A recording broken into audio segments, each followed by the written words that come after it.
Sufres de hinchazón, de barriga, de gases, comes fruta o verdura y no te sienta bien. ¿Qué consiste un SIBO? ¿Qué me está pasando en mi barriga? Cada vez hay más y más personas en nuestra consulta que viene con síntomas típicos de SIBO, que son molestias digestivas altas, como y a la hora se me hincha mucho la barriga, muchos problemas en absorber los nutrientes, por lo tanto están cansados por un síndrome de mala absorción.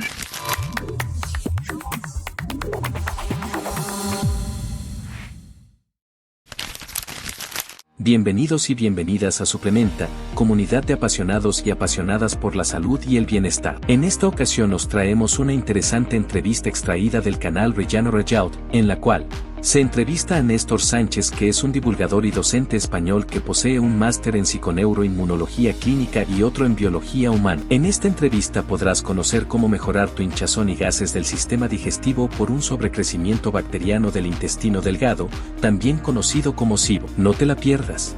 Buenos días, Néstor. ¿Cómo está eso? ¿Qué tal? Muy bien. Muy contento de volver a estar aquí en tu podcast y con muchas ganas de explicar este tema.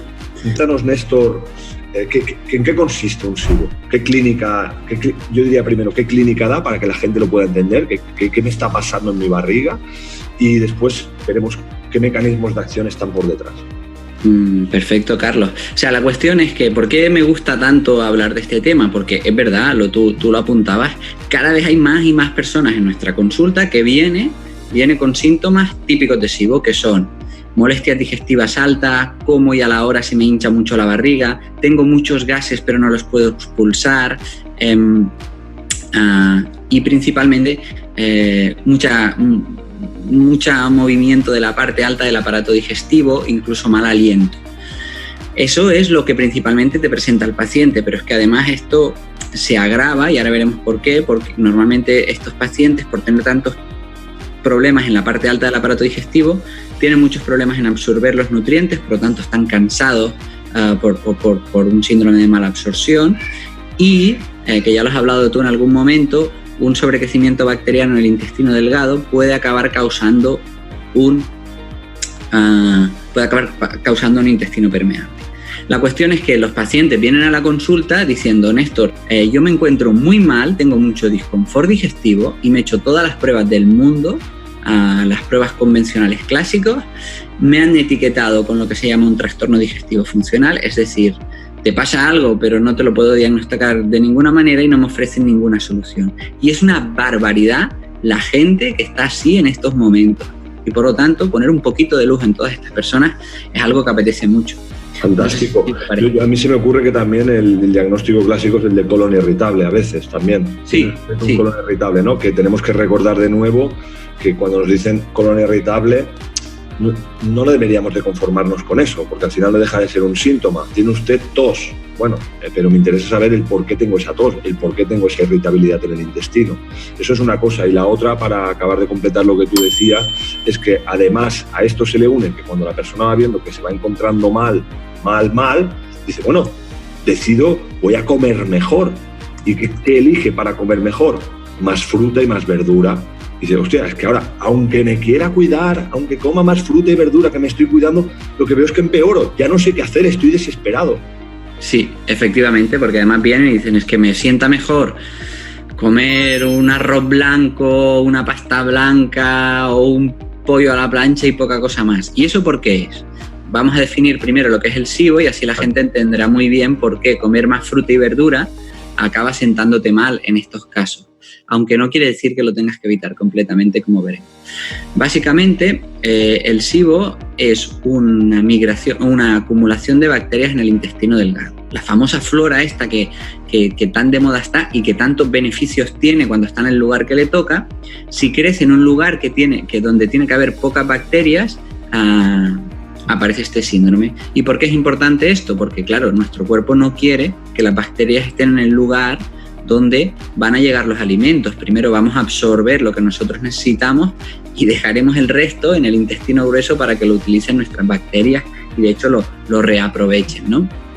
Esto déjeme que lo deje claro porque acabas de decir algo que es muy interesante, que es las bacterias sabemos que están en nuestro tubo digestivo, de aquí toda la flora intestinal y todo lo que es tan conocido acerca de ello, pero entender este mensaje que es importante. Su ubicación, donde se encuentran en un mayor número, es en el intestino grueso, diríamos en la parte baja. Y como tú estás diciendo, esto tiene un sentido. Es nosotros primero la comida la aprovechamos para nosotros, para absorberla nosotros, y después lo que sobra pues le llega a las bacterias.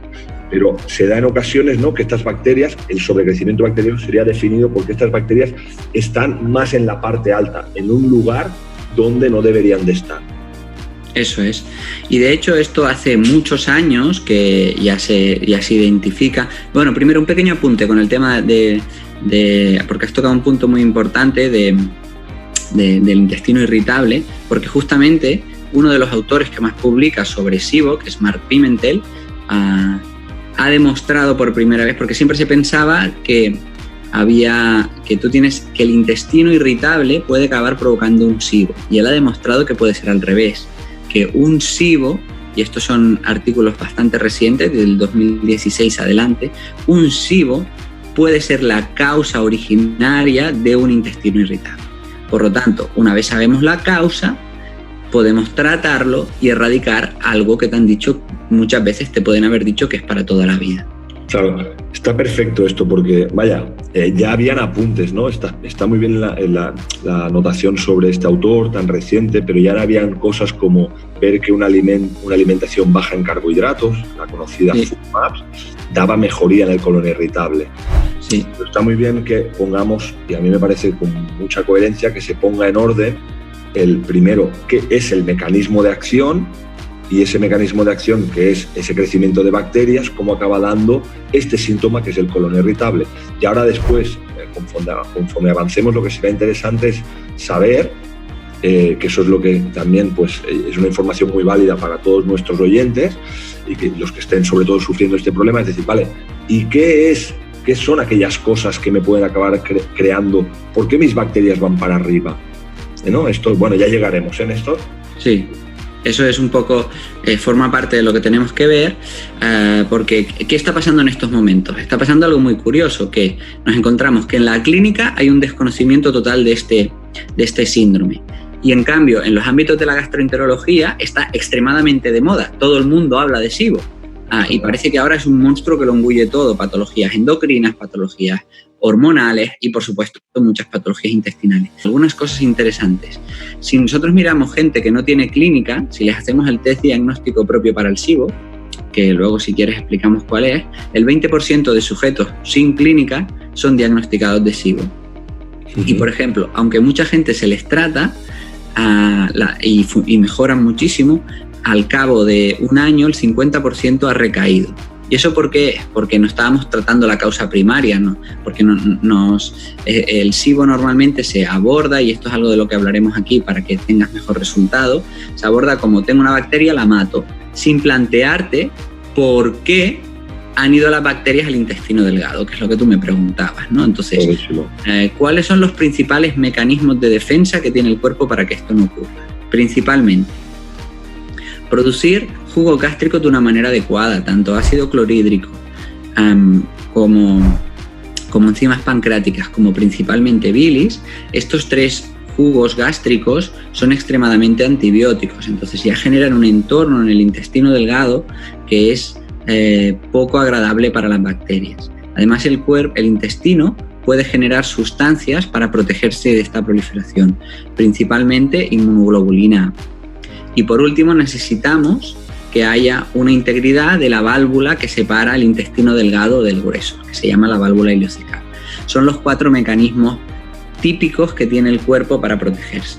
Por lo tanto, y falta uno que es muy, muy relevante, que es un tipo de movimiento en el intestino delgado que se llama el complejo, que genera un tipo de peristaltismo y se asocia como el complejo migratorio motor, que lo que hace es limpiar los restos de comida una vez ha pasado el alimento para que vayan hacia el intestino grueso y de ahí hacia el exterior. ¿Y por qué es importante esto? Porque como tú bien sabes y como todos los oyentes saben, si tú no sacas la basura se acumulan bichos. Si se acumulan alimentos en el intestino delgado, estos alimentos van a generar un entorno muy favorable para la proliferación de bacterias. Vale. Fantástico. Entonces, vamos a recapitular. Estamos diciendo que, atención, si tenemos un pH del estómago que no funciona adecuadamente, si no producimos las adecuadas enzimas digestivas, si no se produce un adecuado jugo biliar, si no se activa adecuadamente este complejo migratorio, este camión de la basura que cuando acabamos de comer empieza desde arriba y va limpiando, es algo que va a inducir a participar a que hayan bacterias donde no tienen que estar, ¿no? El siguiente paso, la siguiente pregunta debería de ser, porque aquí todavía seguramente al oyente le queda lejos, a los que seguramente son profesionales de la salud, pues no, porque ya empiezan a asociar y a pensar en cosas, pero los que son oyentes, que tenemos muchos, dicen, bueno, a ver, transfórmame esto ahora en realidad, en clínica, es decir, ¿cómo me puede pasar a mí para que yo tenga un mal pH, que no produzca enzimas digestivas, que este camión de la basura no pase? Nuestro oyente no lo sabe, o sea, no sabe que ya lo sabe, porque tú se lo has explicado. O sea, desde otro punto de vista, ya hemos hablado de todo esto, porque al final todas las estrategias para obtener un cuerpo saludable son redundantes. Lo que sirve para una cosa sirve para la otra, porque nosotros hemos sido seleccionados para un tipo de estilo de vida, ¿no? Entonces, ¿qué ocurre si yo como muchas veces al día y además como alimentos que mi cuerpo no reconoce de una manera fácil, como muchos alimentos, muchos productos procesados y pocos alimentos? Pues la combinación de unos productos que van a generar una alarma en nuestro aparato digestivo y por tanto producción de los mecanismos de defensa constantemente, día tras día, los va a agotar.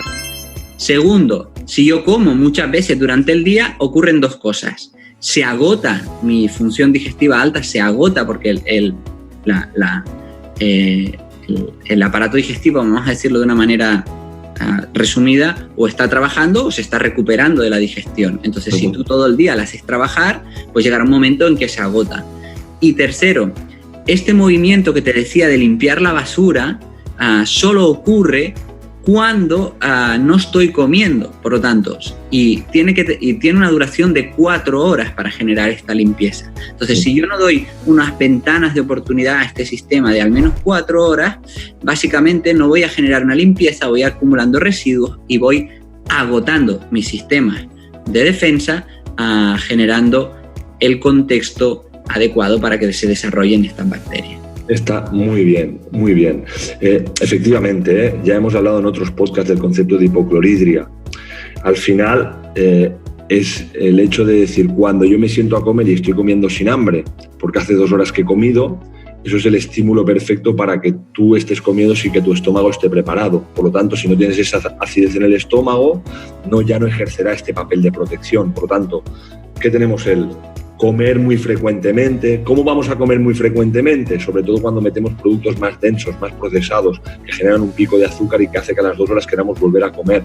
De aquí, fijaros que explicamos, como tú decías, bueno, volvemos a ir a parar a lo mismo, pero al final, cada vez, ¿no, Néstor? Cada vez que vamos viendo más mecanismos y más fisiología, más biología molecular de cómo funciona nuestro cuerpo, más motivos, más razón para todavía reforzar más ese mensaje, ¿no? Que, como siempre yo digo, los mecanismos pueden ser complejos, pero al final las soluciones vamos a parar allí mismo. Tendríamos que estar felices, porque al final son fáciles, ¿no? Entonces, come con hambre para asegurar una acidez estomacal correcta y una buena producción de jugo biliar y de enzimas pancreáticas.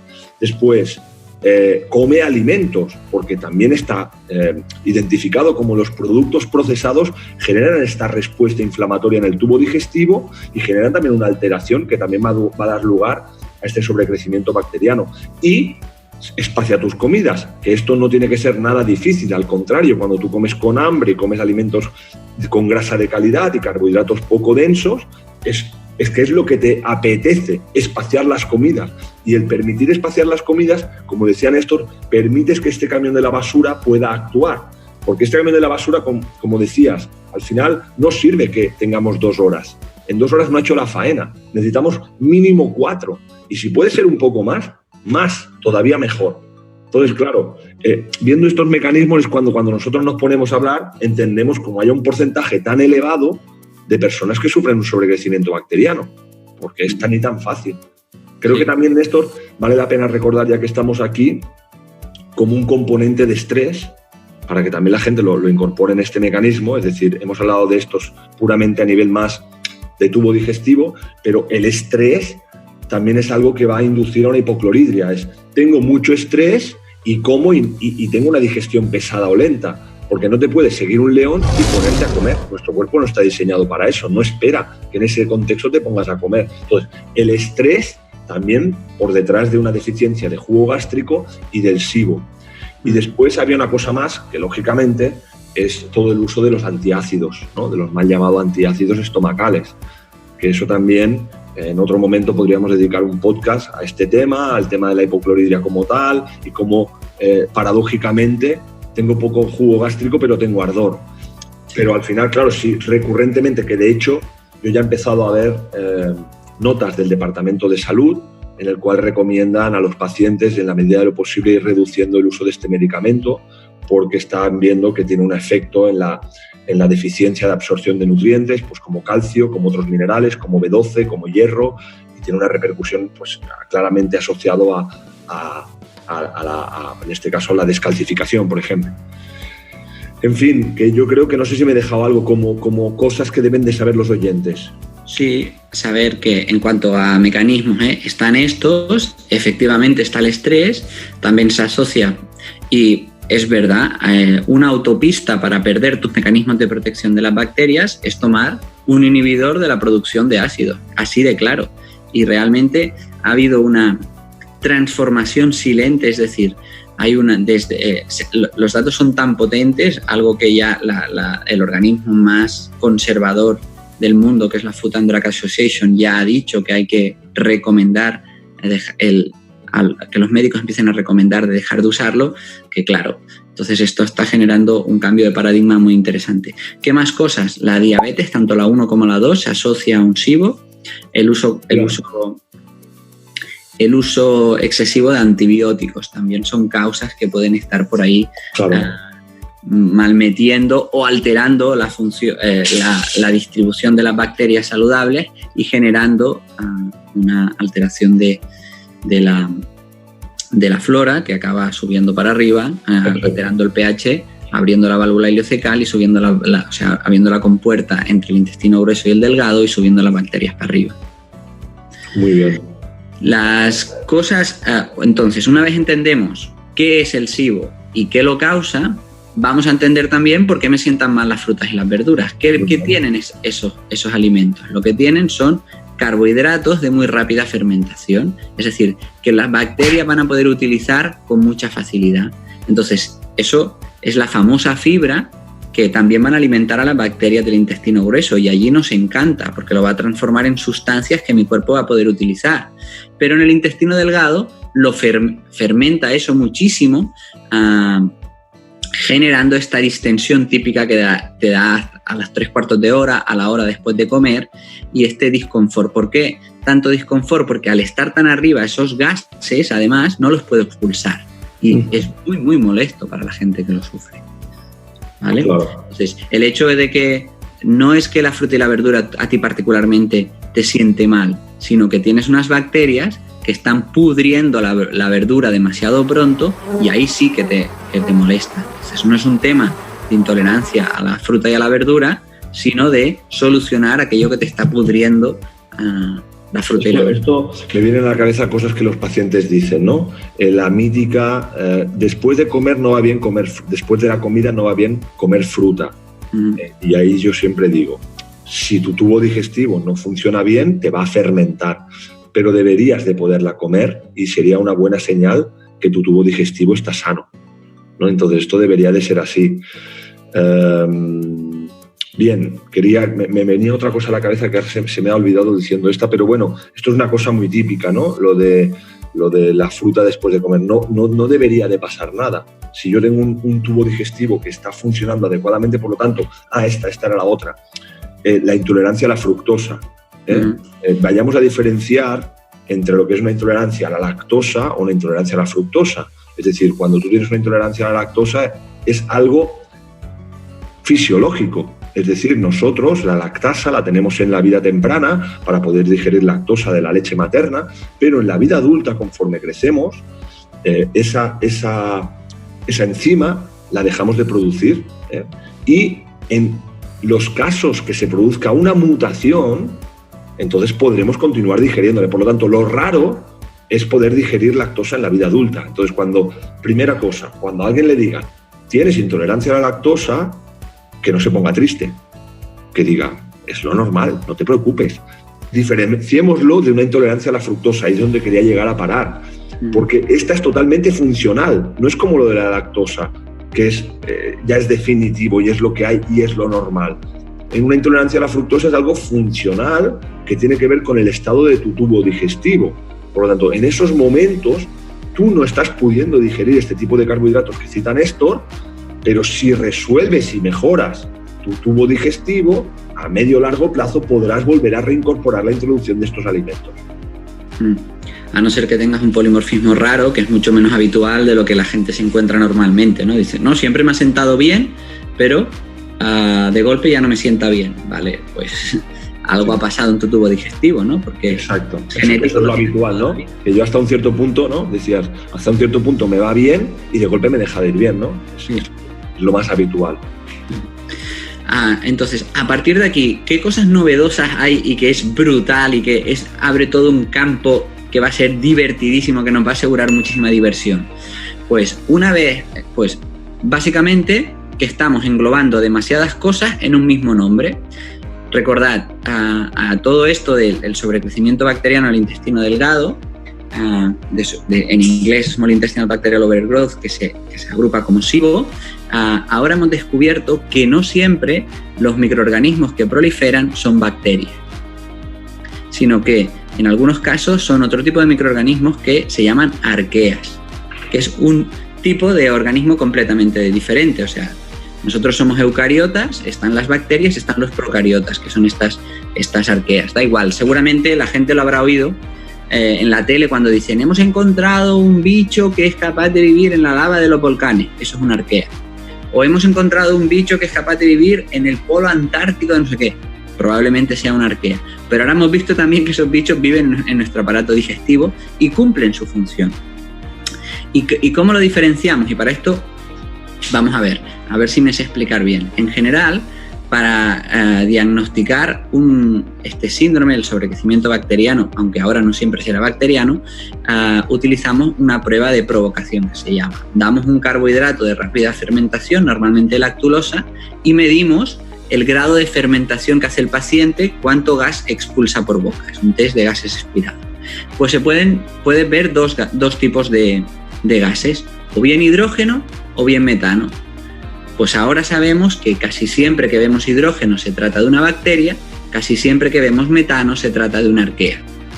Qué bueno. ¿Y por qué es relevante esto? Porque el cuadro clínico no tiene nada que ver. Fíjate, un cuadro clínico por metano, es decir, por arqueas, va a tender al estreñimiento. Además, como las arqueas producen metano no a través de la fibra, sino a través del hidrógeno que han producido las bacterias, el hinchazón es más tardío, tarda un poquito más en llegar. No es como ya a los 20 minutos. Tercero, genera un pH ácido, entonces si alguna vez hacemos un coprocultivo, veremos que el pH de las heces es ácido.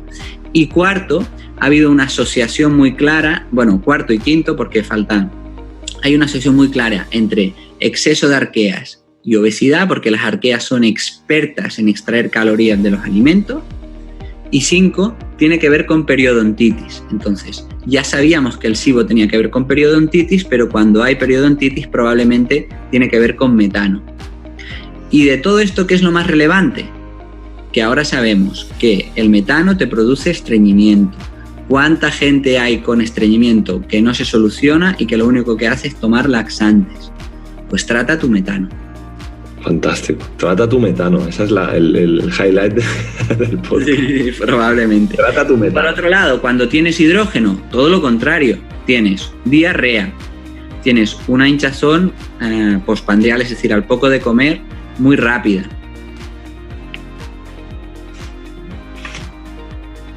A ver, Néstor, repíteme otra vez. Es decir, hemos dicho que en bacterias sería más diarrea, sería gases más rápidos, de aparición más rápida, hinchazón y sensación de hinchazón y gases con una aparición más temprana. ¿Y qué otros síntomas?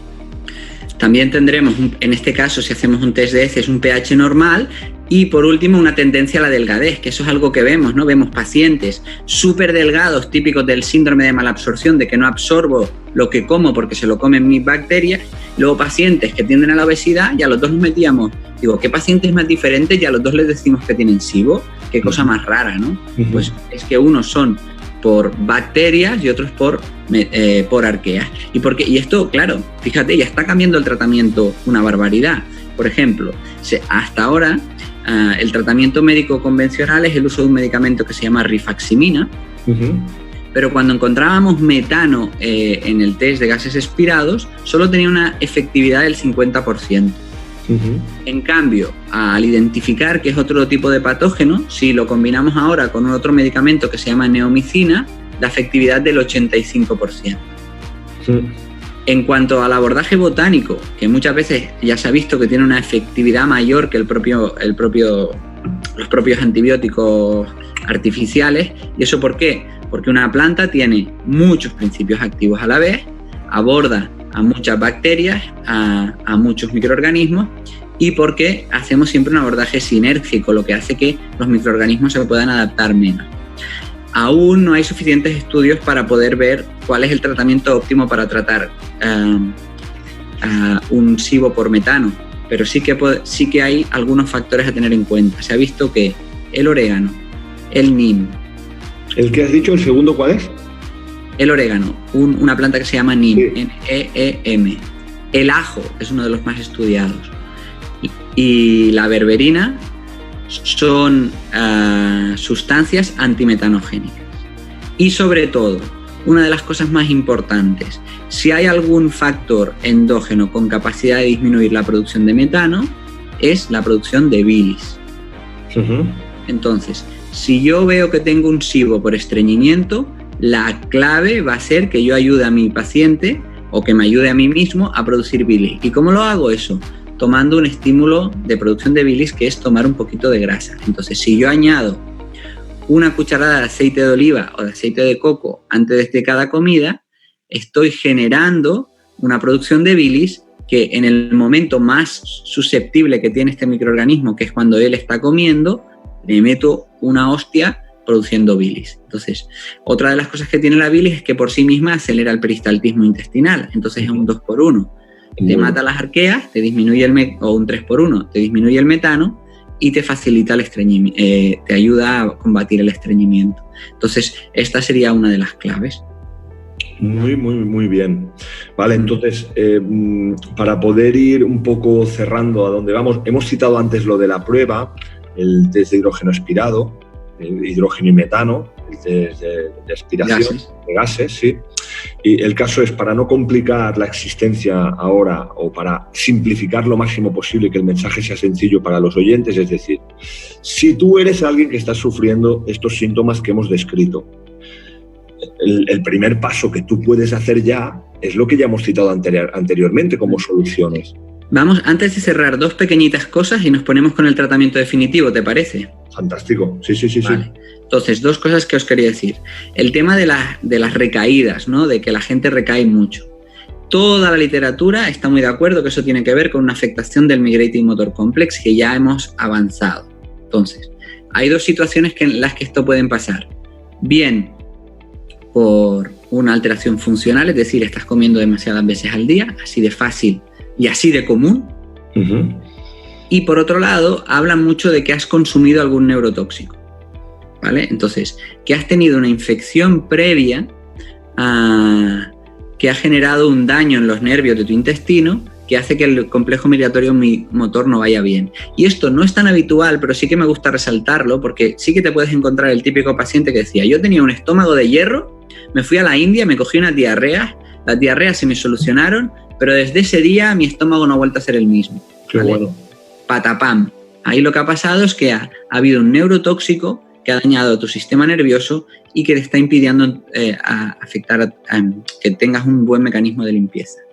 En realidad el tratamiento es muy parecido, añadiríamos alguna cosita más, esto lo vuelve un poco más complejo, pero probablemente añadiríamos algún neurotrófico, es decir, DHA al tratamiento y alguna vitamina B, pero sí que lo tengas en cuenta porque puede ser otro mecanismo de acción. Qué bueno, buenísimo. Con todo esto, vamos a ver el tratamiento. Primero, ¿cuál es el tratamiento clásico, que en general es muy efectivo, y qué matices vamos a tener en cuenta? Si lo hago muy técnico, porfa, Carlos, luego tú lo... Vale, sí, entonces, muy bien. ¿cómo se trata? ¿Cuál es el abordaje actual? El abordaje actual es un antibiótico, ya sea artificial o ya sea un fitoterapéutico, y el uso de la dieta FODMAPs, que la dieta FODMAPs es básicamente, si yo tengo bacterias que se alimentan de la fibra que consumo, que ya habíamos hablado, vamos a disminuir al máximo posible esta fibra para matar de hambre a estas bacterias. Y en general, esto es ya bastante efectivo, pero hay algunos apuntes a tener en cuenta. Número 1, aunque la dieta FODMAPs mejora mucho la clínica, es decir, claro, no es porque matamos a las bacterias, es porque disminuimos su actividad. Entonces, ¿qué nos encontramos? Gente que lleva 7 años en una dieta FODMAPs porque si la deja, vuelve a empeorar. No está tratando la causa del problema. Segundo, esta fibra que en el intestino delgado es mala, en el intestino grueso es necesaria. Por lo tanto, no podemos hacer esta dieta mucho tiempo. Y tercero, se ha comprobado que cuando una bacteria sufre falta de alimento o cuando una arquea sufre falta de alimento, lo mismo, son menos sensibles a la terapia antibiótico. Entran como una especie de invernación donde ellas se encapsulan y los antibióticos le hacen menos efecto. Entonces, en realidad, tenemos que avanzar un poco en la terapia FODMAPs y decir, primero, en estos momentos lo que recomendamos es una semanita para descansar el estómago, para que la persona se sienta bien haciendo una dieta FODMAPs estricta, pero a partir de ahí vete añadiendo alimentos del listado que te habíamos desaconsejado de la dieta, del listado de FODMAPs, en la medida que los vayas tolerando, porque necesitamos que estas bacterias coman para poderlas matar. Buenísimo. ¿Vale? Y en cuanto al qué más cosas a tener, por lo tanto, ¿qué haríamos en cuanto a la dieta FODMAPs? Eso, una semana y luego tal. ¿Qué más cosas son importantes en el tratamiento? En sí mismo, por los pocos efectos que tiene, empieza por un tratamiento por fitoterapéuticos. Ahí elegirás los que hemos hablado para el metano o un tratamiento donde hayan otros antibióticos naturales como puede ser el árbol del té, como puede ser la melisa, como puede ser el jengibre, ¿vale? Pero sobre todo asegúrate de que si tienes metano, utilices bien orégano, ajo y orégano son los principales. Y dos aspectos claves más, separa las comidas, eso es innegociable. Si tienes SIBO, sea por hidrógeno o sea por metano, tienes que separar las comidas, come 2, máximo 3 veces al día. Y cuarto, sobre todo si es metano, sobre todo si tiendes al estreñimiento, toma una cucharadita de aceite de oliva antes de cada comida y así lo solucionarás. Toma un complejo de aceites esenciales de tomillo, de orégano, de neem, de árbol del té. Espacia tus comidas, esos aceites esenciales los pones en una cucharadita de aceite de oliva o aceite de coco si es una afectación por metano, y modera los FODMAPs y vete reintroduciéndolos a medida que los vayas tolerando. Y última cosa, y esto es importante, los síntomas mejoran mucho antes de que las bacterias hayan desaparecido. Por lo tanto, aunque te encuentres bien, mantén el tratamiento al menos 3 semanas más. Fantástico. Con todo esto, fantástico. Súper tocado. Perfecto. Entonces, vamos allá, ¿no? Así vuelvo a resumir para que, siendo un tema así complejo, la gente lo pueda... Te lo agradezco. Vale. El caso es, sea como sea, lo que ya sabemos. Come comida de calidad, grasa de calidad y carbohidratos de calidad, como ya hemos explicado en otros podcasts, que te permitirán ir espaciando las comidas cada vez más y convertir esto en una realidad, no en una ficción. Es decir, no, me voy a forzar ahora a comer cada despaciado, pero lo estoy haciendo sufriendo. No, porque entonces, como tú decías, vuelve a haber una recaída. vamos a integrarlo como un estilo de vida, vamos a conseguir que eso te va a sentar muy bien. Entonces, espacia comida, sea lo que sea que tú tengas en tu estómago que está hinchado y que no tolera los carbohidratos. Vale, a partir de ahí, el espaciar comidas y el comer comida de calidad te va a mejorar. Y el también gestionar la parte del estrés también es clave y te la va a mejorar porque va a mejorar el pH de tu estómago. Vale, y a partir de aquí, ¿que tengo estreñimiento con el hinchazón? Piensas en lo que ha contado Néstor de forma espectacular, arqueas. Y más piensas en productos naturales como el ajo, el orégano. ¿Que hay más irritabilidad, irritación y gases más tempranos, hinchazón más temprano? Piensas en sobrecrecimiento bacteriano. A partir de ahí también usando los aceites esenciales. Bien, una cosa que me ha parecido muy interesante es, porque yo concretamente en la clínica soy poco amante de las dietas restrictivas, eso de tener una hoja apuntado a aquello que no podemos hacer. Entonces, es verdad que yo también para facilitarlo le decía a mis pacientes, evita dentro de la fruta y de la verdura aquellos alimentos que tú ya estás identificando que te sientan mal, que es lo más habitual. Oye, pues fruta cruda, verdura cruda, lechuga, brócoli, cremas de verduras que están concentrados, que además le ponemos cebolla y puerro. Entonces, evita este tipo de alimentos. Pero si, por ejemplo, hay un plátano que te sienta bien, lo puedes continuar manteniendo, porque no nos está dando clínica y además nos está haciendo esta acción que tú estás diciendo, que la bacteria no hiberne, ¿no? Que la bacteria no se vaya. Pues yo como el plátano que me sienta bien clínicamente y permite que eso pueda hacer una acción antibiótica que seguramente será más eficiente. Y a partir de ahí, como tú dices, en X tiempo, que serán 7, 10, 15 días, conforme vas haciendo los cambios, vas reintroduciendo y vas testando. ¿Que no te sienta bien? No pasa nada. Espérate un poco más porque tú estás en tratamiento y lo que hoy no te sienta bien, a lo mejor en 15 días ya empieza a sentarte mejor. Y después la otra, aunque ya te encuentres bien, súper bien es honesto, sigue durante 3 semanas más, porque los síntomas mejoran antes que el estado bacteriano se haya resuelto.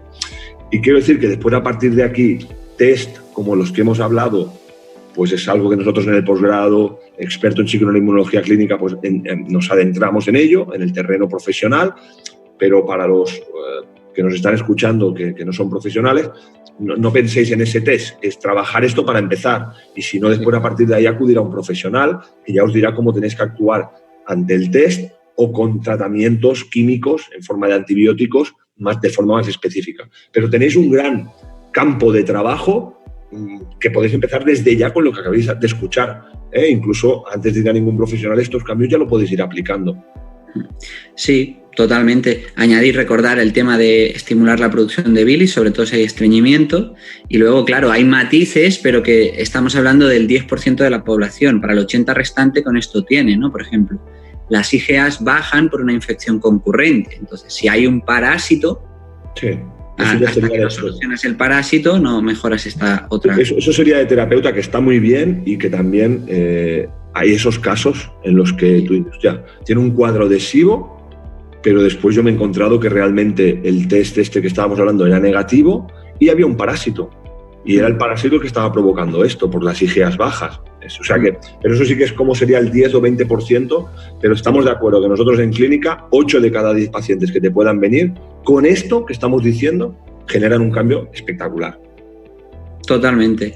Y además va con todo lo que tú explicas siempre de hacerlo realista y incorporarlo en tu vida con alegría, al fin y al cabo va en lo que nosotros queremos, que es empoderar a la gente para que recupere su salud y que no esté ni enganchada ni a dietas raras, sino a cosas básicas, comer con hambre, beber con sed, tomar el sol, espaciar comidas y en un momento dado tomar algún suplemento concreto para solucionarlo y luego incorporar aquello que te va a prevenir de volverlo a tener y ya está.